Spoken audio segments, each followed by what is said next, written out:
جلسے میں میری تقریر کا عنوان ہے اذان۔ محترم حضرات، اسلام میں اذان کی اور اذان دینے والوں کی بڑی فضیلت آئی ہے۔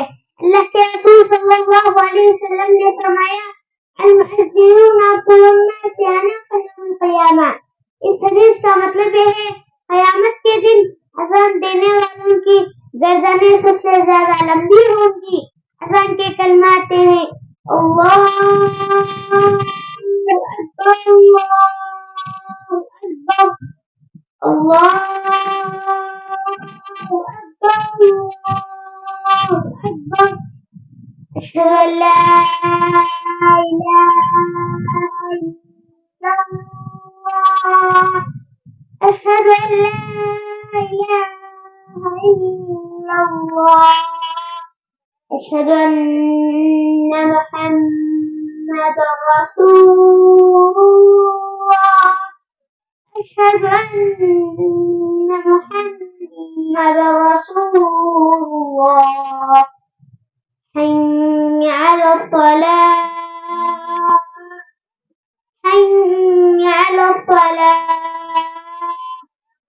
حي على الفلاح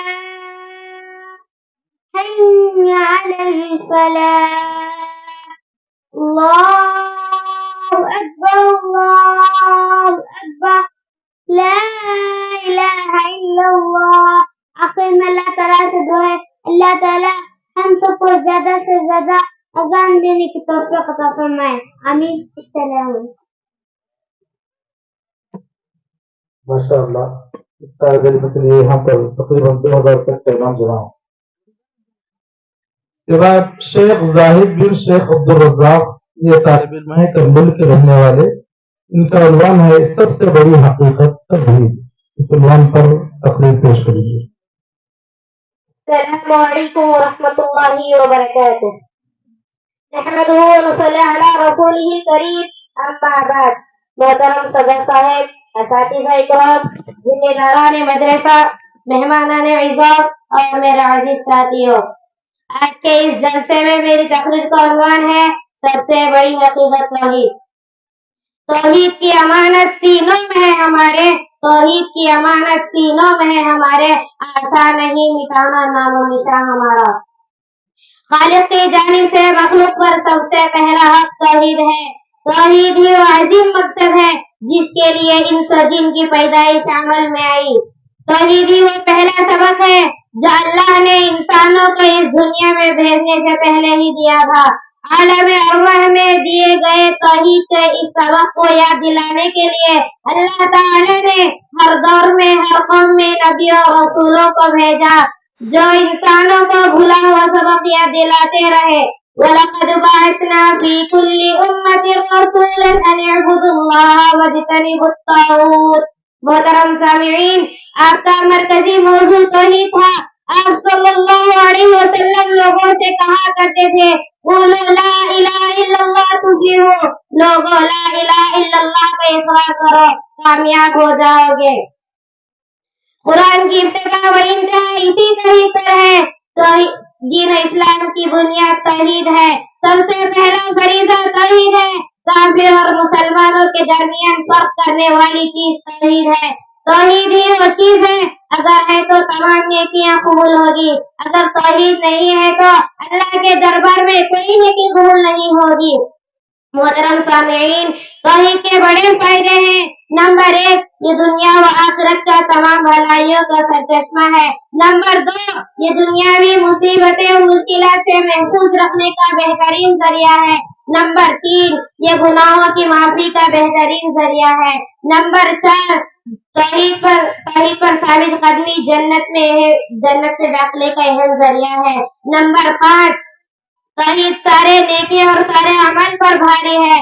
الغرض، توحید سب سے بڑا پیغام ہے، اس سے بڑا کوئی پیغام نہیں۔ توحید سب سے بڑا سبق ہے، اس سے بڑا سبق کوئی سبق نہیں۔ آخر میں اللہ تعالیٰ سے دعا ہے کہ اللہ ہم سب کو توحید کے معنی و مفہوم سمجھنے اور اس پر ثابت قدم رکھنے والا بنا، آمین ثم آمین۔ وآخر دعوانا الحمدللہ رب العالمین، والسلام علیکم ورحمۃ اللہ وبرکاتہ۔ ماشاء اللہ، بچے توحید کے عنوان پر بہترین تقریر کیے ہیں. الحمدللہ ان کے لیے بھی بہت سارا انعام یہاں جمع ہوا ہے، کیونکہ کبھی وقت نہیں ہوتا کہ پیسے ملیں اور بول بھی نہیں سکتے کہ اب کتنا ہے. بہرحال مسجد میں جس کی جتنا ہے اتنا تو مل رہا ہے. اللہ تبارک شیخ صادق بن کے محمد یہ طالب علم جو ہے انشاءاللہ آپ کے سامنے قرآن کی فضیلت پر تقریر کریے اور یہ ایم نور کے رہنے والے ہیں. السلام علیکم ورحمۃ اللہ وبرکاتہ. نحمده ونصلي على رسوله الكريم. اما بعد فاعوذ بالله من الشيطان الرجيم. بسم الله الرحمن الرحيم. ان هذا القرآن يهدي للتي هي اقوم. محترم صدر صاحب، اساتذہ اکرام، ذمہ داران مدرسہ اور میرے عزیز ساتھیوں، آج کی سنجمن میں آج کی جلسے میں تقریر کا عنوان ہے قرآن کی فضیلت. سامعین کرام، قرآن کریم دنیا کی مقدس ترین کتاب ہے جسے اللہ تعالیٰ نے اپنی آخری پیغمبر پر آخری کتاب کی شکل میں نازل فرمایا. قرآن کریم سے پہلے دنیا کی جو حالت تھی وہ ناقابل بیان ہے، لیکن یہ قرآن پاک کا ہی معجزہ تھا کہ اسی کے آتے ہی دنیا میں انقلاب آ گیا. کفر شرک کی تاریکیاں چھٹنے لگی اور ظلم و ستم کی آگ بجھنے لگی. محترم سامعین، قرآن کیا ہے؟ قرآن ایک دستور حیات ہے، زندگی سنوارنے کا سامان ہے، ہدایت کا نور ہے، حق کا منشور ہے. قرآن کے آ گیا، عالم میں ایک انقلاب رونما ہو گیا. قرآن نے شہر بدل دیا، منزل بدل ڈالی، معیشت بدل ڈالی، معاشیت کو ایک نیا رخ دیا، سماج کو پاکیزی سکھائی، زمانے سے خرابیوں کو پاک کیا، انسانی ذہنیت تربیت کی. قرآن آیت اور ڈاکے ڈالنے والے ریبر ہو گئے، قاتل جان کا محفوظ بن گیا، ظالم رحم دل بن گئے، بزدل ہمت والے بن گئے، مدعو داعی بن گیا.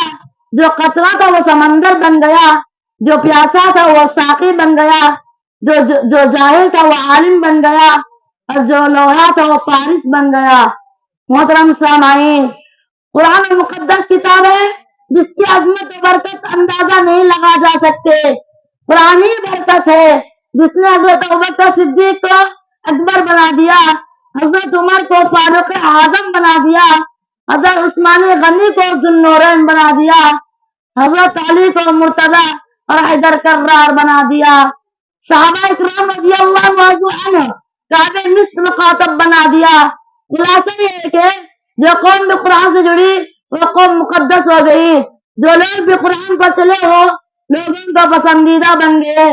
اسی لیے تو حضور صلی اللہ علیہ وسلم نے فرمایا ان اللہ یرفع بہذا الکتاب اقوام ویضع بآخرین، یعنی اللہ تعالیٰ اس کتاب کے ذریعے بعض قوم کی بلندی عطا فرماتا ہے اور بہت سو ذلیل وہ سوا کر دیتا ہے. محترم سامعین، ہمارا ایمان ہے دنیا میں قرآن مجید جیسی کوئی کتاب ہے نا، کوئی اس کا مقابلہ نہیں کر سکتا ہے. قرآن کی ایک صورت تو کیا ایک آیت بھی بنا کر نہیں لا سکتے. قرآن کا چیلنج کل بھی تھا اور آج بھی ہے اور قیامت تک باقی رہے گا. جس طرح رب کے زماندوں قرآن کے فصاحت و بلاغت کے سامنے گھٹنے ٹیک دے، قیامت تک ہر کوئی قرآن کے سامنے عاجز و بے بس ہوتا رہے گا. مگر بڑی افسوس کی بات ہے کہ ہم مسلمانوں نے قرآن کے ساتھ جو ظلم کیا ہے وہ دنیا میں کسی کتاب کے ساتھ نہیں کیا.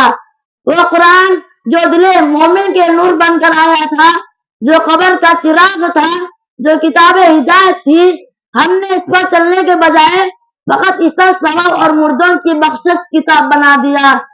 زندگی میں اتارنے کے بجائے بیٹیوں کی رخصتی وقت سر پر سایہ کرنے کتاب بنا دیا، جبکہ زندگی کی کتاب تھی، ایک ہدایت کی کتاب تھی، یہ دستور حیات تھا. لہذا میرے بھائیوں، اس کی عظمت کو پہچانو، اس کی قیمت کو سمجھو اور خالی چمنے کے بجائے دل اور نگاہ بساؤ، تب کئی بات بنے گی.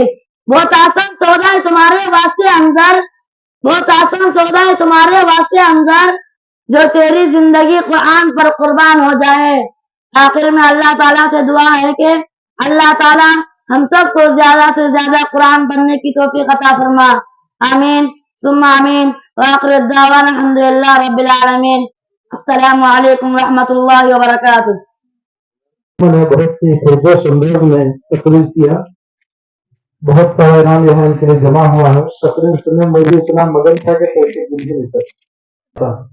اور بڑے خوش نصیب ہیں وہ مائیں اور وہ باپ جو آج ان بچوں کے زبانوں سے اللہ اور اس کے رسول صلی اللہ علیہ وسلم کی باتیں سننے کے لیے یہاں جمع ہوئی ہیں.